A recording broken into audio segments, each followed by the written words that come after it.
we are going live. So application. We are put making this it easy on. for you. Visit our website www.pagefinancials.com or call 01700 Page Financials, taking you further. This is Smooth Breakfast on your dial, just the way you like it. The Smooth Breakfast presents the headlines, the stories, the news, in-depth analysis of national current affairs. So don't forget we have an ad break before. 98.1. I'm in the middle, so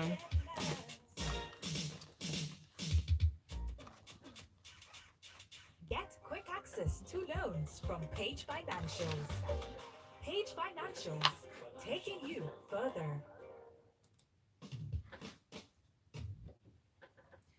Smooth 98.1 Love Music, Love Life. I'm Ayo Myro Essay. It is time for today's edition of Freshly Pressed 981, detailed analysis of today's national news headline stories. And joining me to review the news stories today, I have Uade Ahime. Morning, Uade. Good to have you on the show.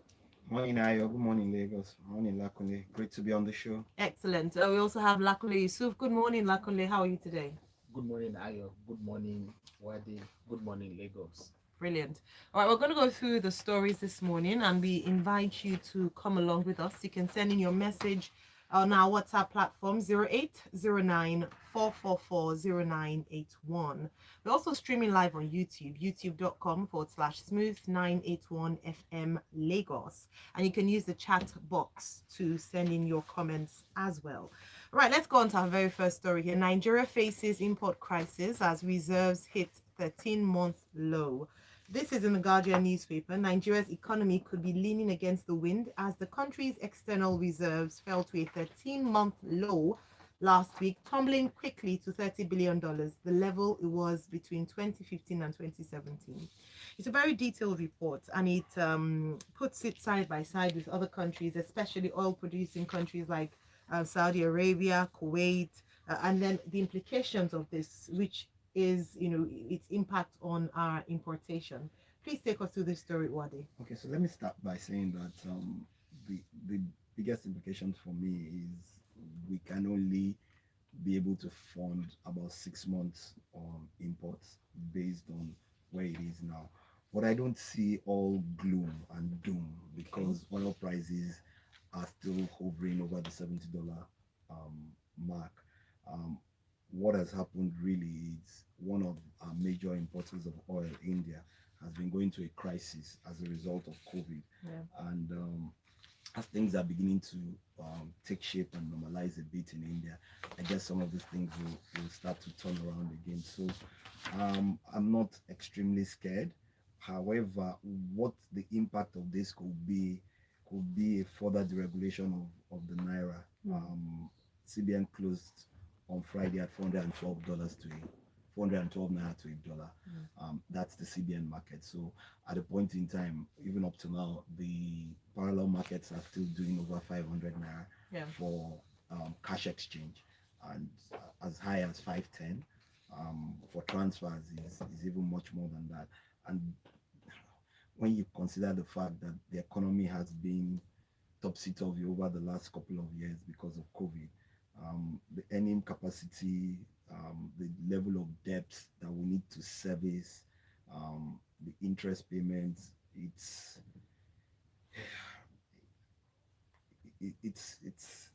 So does that it's a bit scary.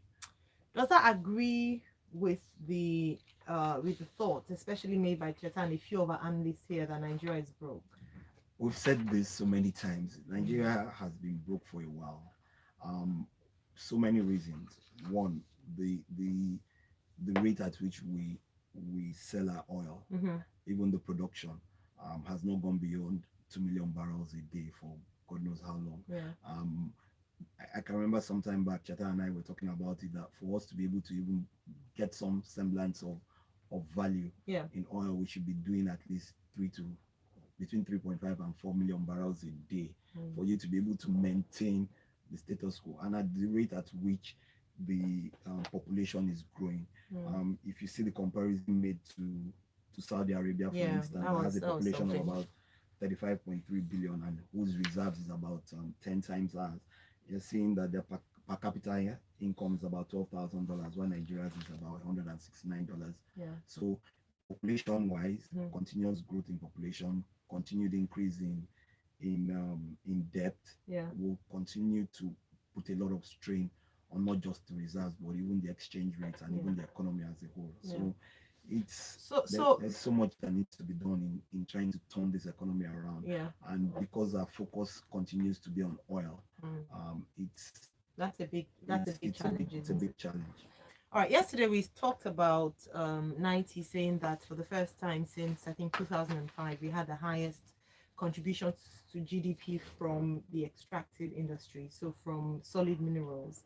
To be fair, the numbers aren't impressive. It was just that comparatively it did better. So this thing you talk about us not over relying on oil, because I mean, a number of countries around the world are looking away from crude and looking at more sustainable energy. So it's something we need to start looking to. And just finally, I was going to ask you, so how do we show up? I know you said about diversification and all that, but in immediate, especially for people who have to do business and need to obtain, dollars from the city, and how do we show up the reserve?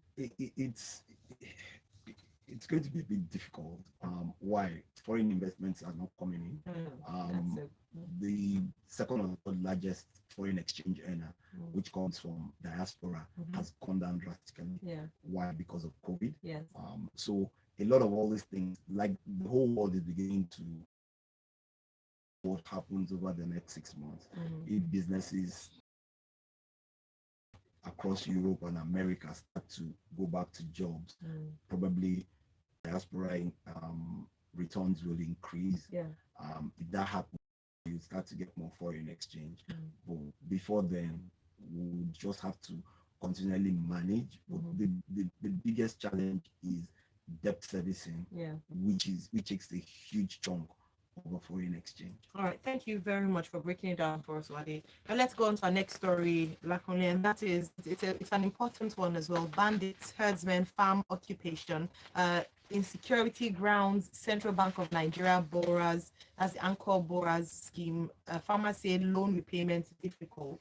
Now the story of this report from the Punch newspaper, according to the CBN, is that obviously, because of bandits, herdsmen, farmer occupation, the farmers have come out to say that they're not making it enough to repay the loans that they were able to access through the Anchor Borrower Scheme introduced by the CBN.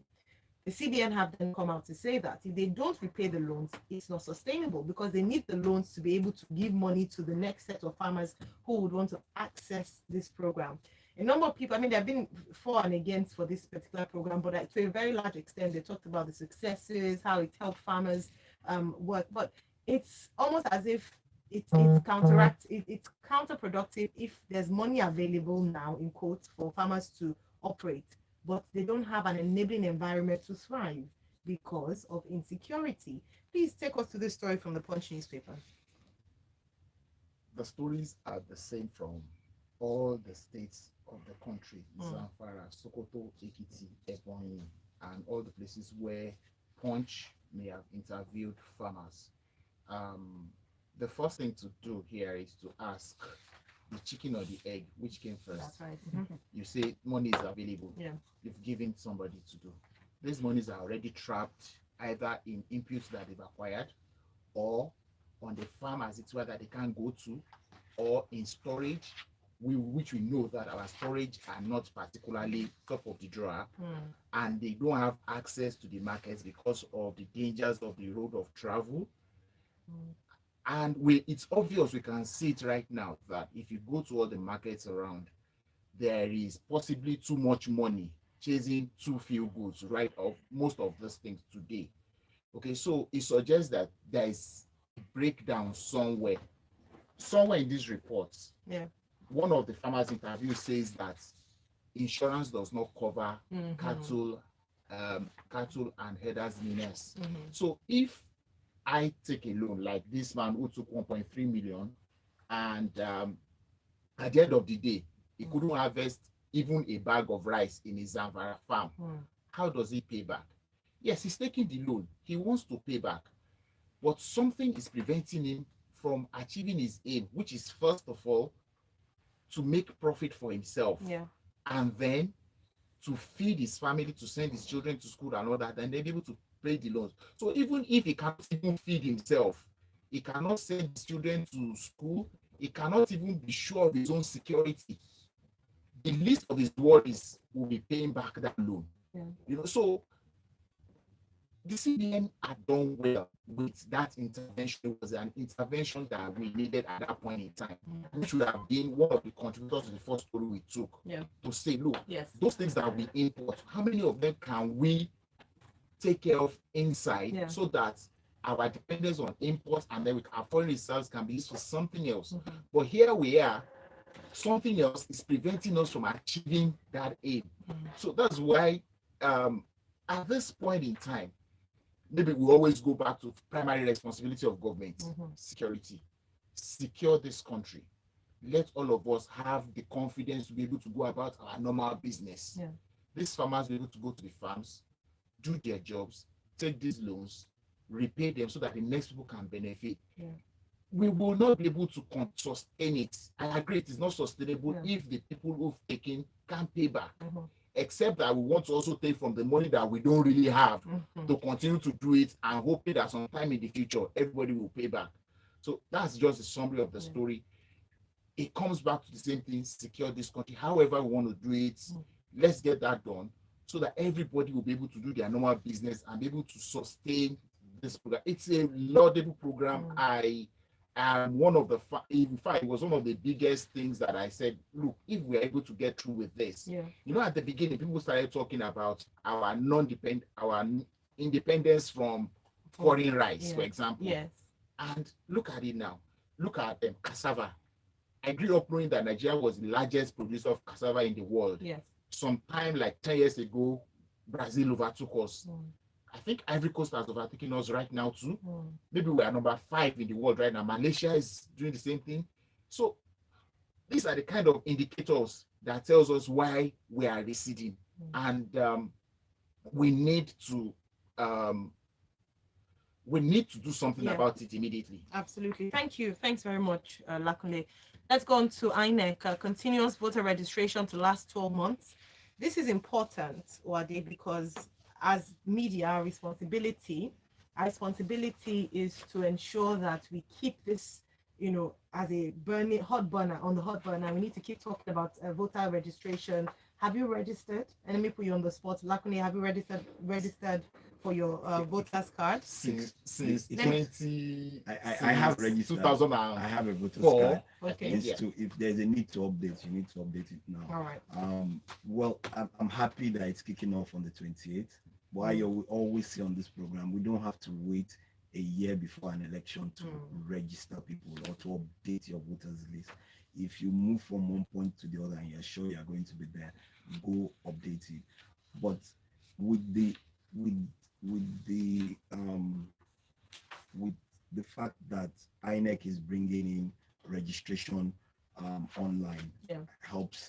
would probably help improve. How improve unfortunately this article doesn't detail how it would work, because I was quite interested, so I scored it and thought, okay, let me look. Yeah, But it's not the article didn't Yeah, detail it, but yeah. you know, they said that, and they had actually made a presentation on that some Yes. time back.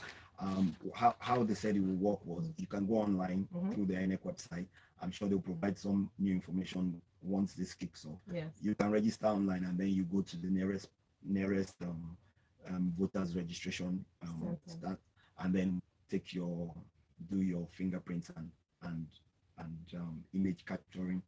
But for me, he made a presentation about the new INEC voter enrollment device, which is an Android tablet to be used in place of existing data capturing machine. That's fine.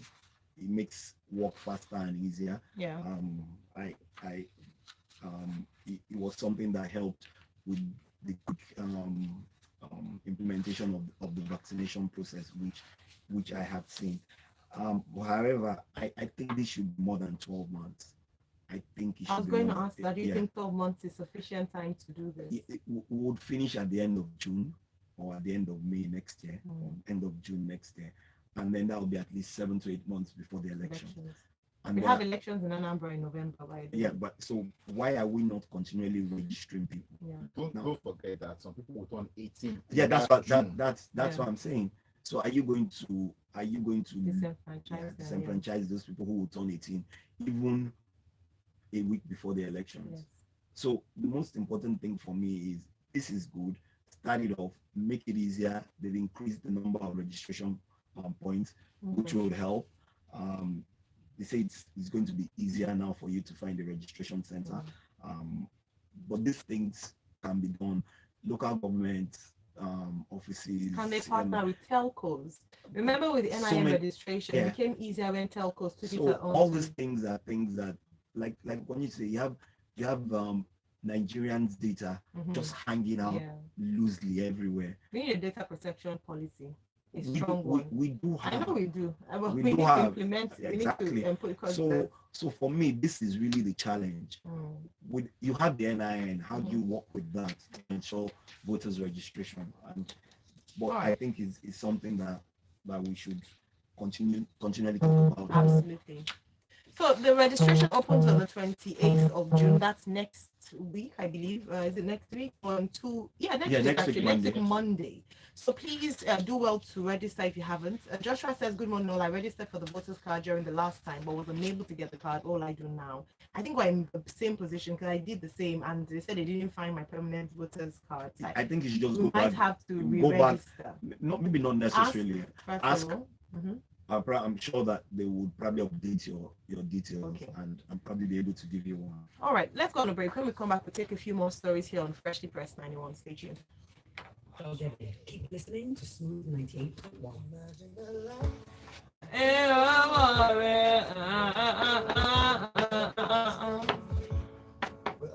Pay financial. Zero worries when it's time to pay your bills, rent, school fees, application.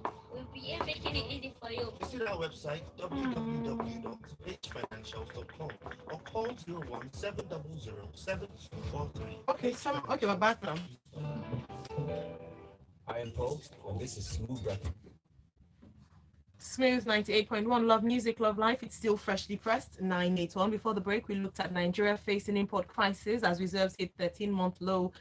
Continuous voter registration to last 12 months begins on Monday, 28th of June, 2021.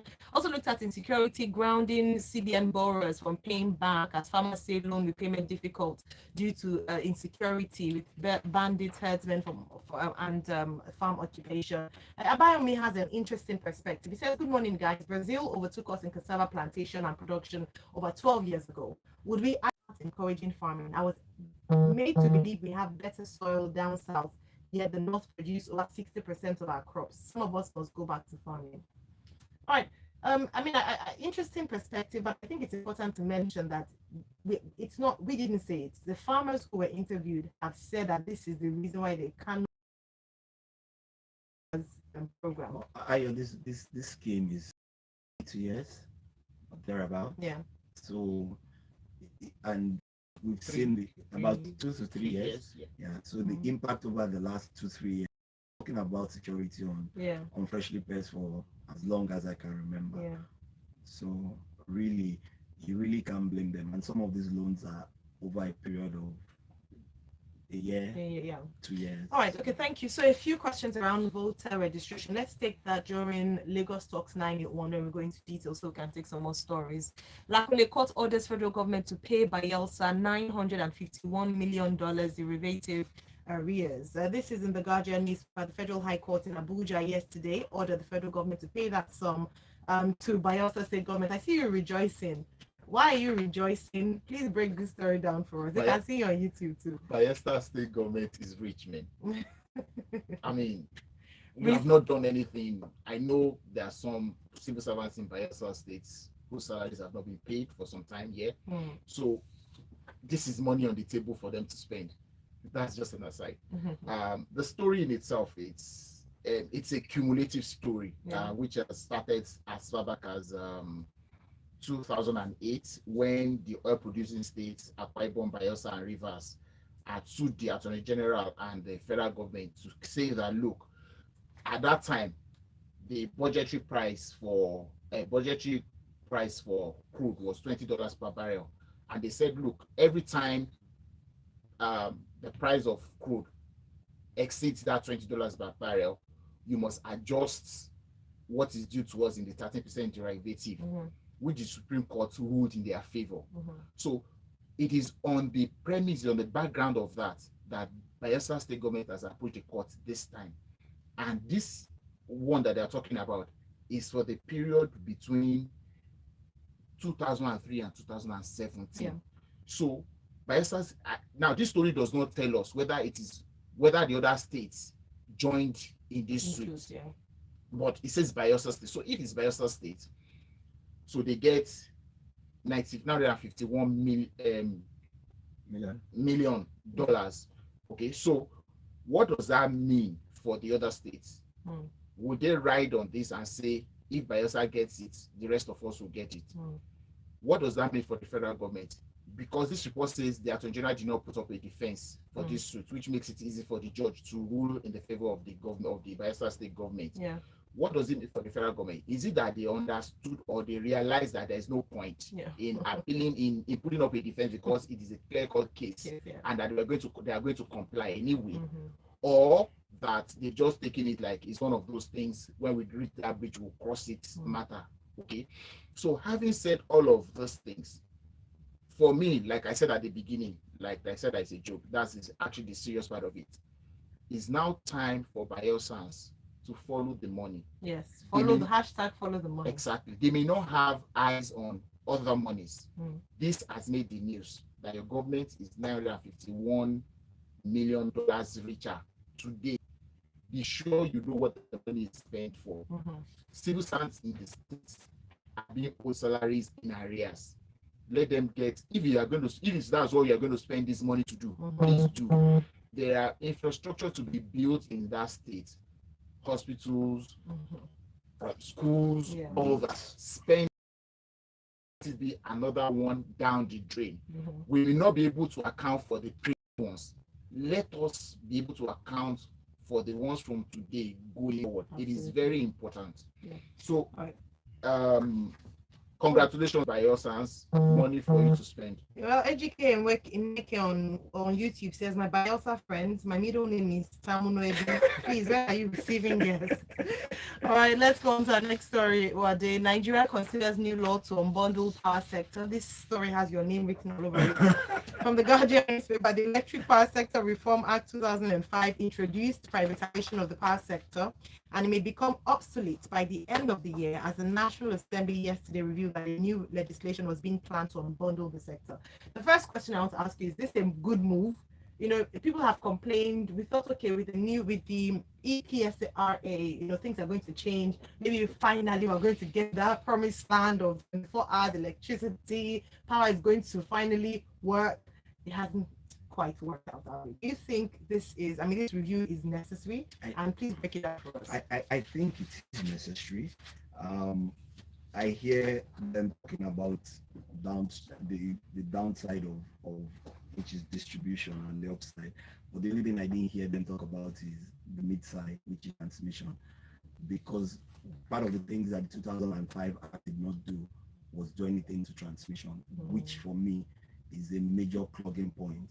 I'm not one that fully believes that transmission should be completely privatized, because you also need to be very careful. Each time I talk about power, I tell you that there's a social aspect of power which government must balance out with the commercial. And if you don't do that across board, what happens is nobody will be able to get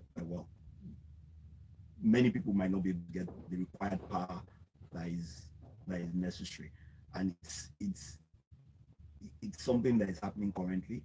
Why? Because even the amount of power that is being generated into the system is not even enough to serve the whole population. So those who can really afford it can get so much of the power. That's where the money comes from.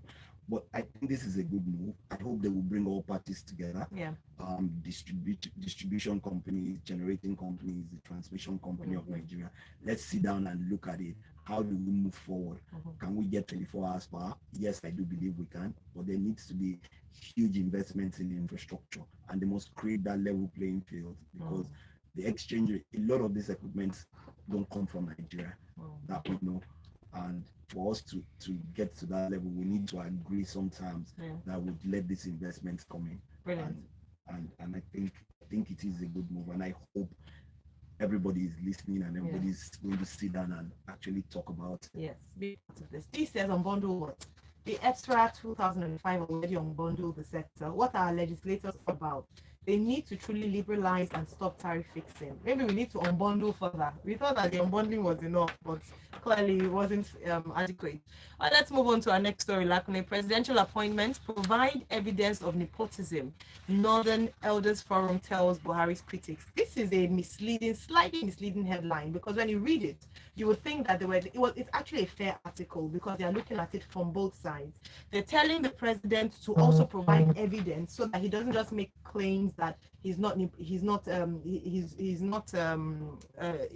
nepotism and it's fair based on merit and equity, as he has said, rather than just speaking it, but to demonstrate that it as he said. So please, beyond the headlines, the Northern Elders Forum actually are making a case for both sides. But please, Lakune, your thoughts. Well, this argument is never going to go away the way our country is constituted today. Now, in the first place, this is what gave us the quota system, the federal character, the enshrinement in the constitution that the minister must come from, at least one minister must come from every state of the federation, and so on and so forth. The immediate consequence of that for us is, one, we have an overbloated Federal Executive Council. I do not think Nigeria needs 42 ministers to run, for example. Even then, it's even also subject to abuse. Don't forget, all of these things are political. So if I'm governor, I'm the one who is going to recommend somebody from my state to be minister. So I may not necessarily put my best man forward. It is the person I think has political value to me, I'll put there. So the argument is there that, okay, so then another thing, let's ask ourselves, the man from my village who's been minister in this country, who's been head of diligence in this country, what benefit has he brought to my village? So would we say that putting somebody from my side of town in government is beneficial to me, or I have somebody who is from anywhere else who provides me with a hospital that my villagers need so that they don't die? Think, sorry, because of our time, I want to ask you this. Don't you think that federal character addresses issues that some people currently criticize the present government for, which is that if we didn't have federal character, what would be, if you're putting only people that you feel from the president's perspective, some people are a bit biased or a bit more, like they say, people that they can work with or they can trust. And this might not include people from other states. How do we then address that? So that's why I said that the argument is never going to go away. If a current minister in this country who was once a governor was asked the same question, that we hear that you are giving your friends contracts, and he retorted, if you were me, would you give it to your enemies? So we are human beings. Whatever it is that all these things say, that element of the me will come to the fore. That's why the argument is never going to go away. So I would rather us focus on whoever is there. Let us push the person to deliver on the job he's been saddled with the responsibility to do. We know the people in some parts of this country who complain. When you mention their man who is in government, they curse them. So, all right, we have to move on because I want to read a statement from the Northern Elders Forum just for clarity. They said that the argument about the reluctance of the president to improve his relationship with elites from all parts of the country and seek their inputs into the management of the political process and governance makes this worse. That exactly is the problem. The elite, they want to have their cake and eat it. Okay, well, they're just saying that the president should speak and he shouldn't. They shouldn't elevate ethnic identity or divisions. We are out of time, so I'll just, as a way of mention, these two stories. You can take them further during Lagos Talk 91 at 9 a.m. Buhari constitutes first EFCC board in 6 years, confirming the substantive chairman of the EFCC, Mr. Bawa. And then also, he's also approved 18 billion naira for takeoff of 4 specialized universities. I think important out of them is the one for the technical college, and also for medicine, for the improvement of medicine in Benue State. This is a waste of Nigerian resources. Why do you? We didn't have this. Please tell me in one sentence what you think so. We haven't been able to fund all the universities we have, and we're getting another 18 billion. Universities have gone on strike again. Lecturers are on strike. They have not. They said they will. That's a very valid point. All right. So don't rejoice yet. Let's face the problem on ground before committing more The funds. communities where these universities are going to be rejoicing. Yeah, well, if they don't pay their salaries, how much rejoicing will they be rejoicing? All right, thank you all so much for being a part of the show. Don't forget, 9 o'clock, we take this in further, talk in detail, and let's actually discuss, should we have more universities, or perhaps let us commit that 18 billion naira and extra to funding what's already on ground. Thanks for listening. It's been Freshly Pressed 981. Thank you, Lakunle, Yusuf, and thank you, Wade Ahime. Thank you. You're welcome. There's 2 loans from Page Financial. I was already rejoicing, though. I did not know that, but The universities. But- Universities. The stories. Ayo. The news. When you look at it from the drafting the state of yeah, we're still on. I did it on purpose because people want to listen to our conversations. That's all. How many graduates do you have from universities every year?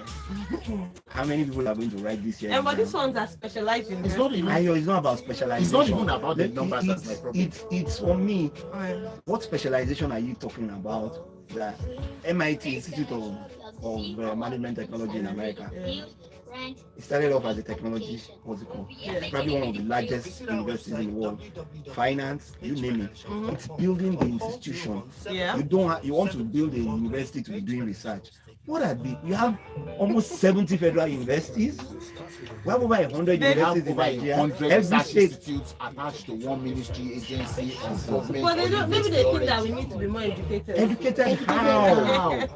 See, where we Don't should be, ask me. I'm not the where we president. should be I didn't putting where we should be our focus right now Yeah. is in all those Ayo. Yeah. seemingly not Education, important. yeah. You know, when I say this and sectors. people will say, oh, you are being what's it called? No, education is expensive. Yeah. That's why. Yes, you're right. Two, Especially tertiary Not education. everybody needs to go to a university. I agree with you.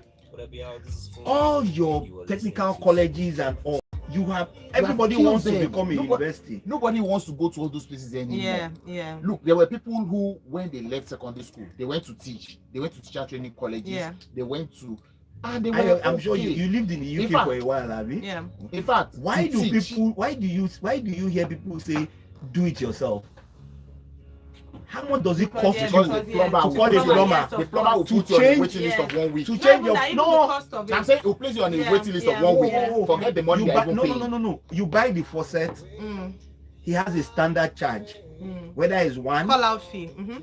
I You know, call I'm saying, him. I'm Just to saying call when them you out. even call to say I have a challenge, That's he it. says Yeah. I don't have time until Yeah. 2 weeks time. No, you So call him wait. that you have a challenge and he consults for you. Yeah. You pay him. Yeah.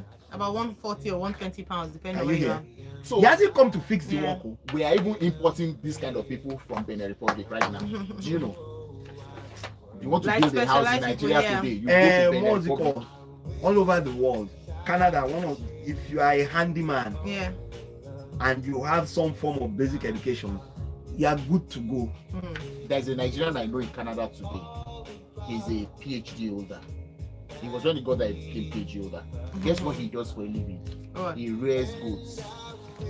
He has a butchery, Yeah. but he's a PhD holder already. Yeah, because those things are not seen as the way we see them here in Nigeria. No, where I'm not even saying it in that pattern. I'm Yeah. saying because that he's providing a service that everybody needs. You know your daily motto. Beef. The mechanic on Body Yeah. Tomo. I know him. Eh? I know him. He's in Germany. I don't know He him used to service personally. my car. Oh, really? Yeah, when I was driving a Okay, Volkswagen. guys, I have to go now. Thank you so much. When I was driving a Volkswagen, a Skoda. So forget all this one.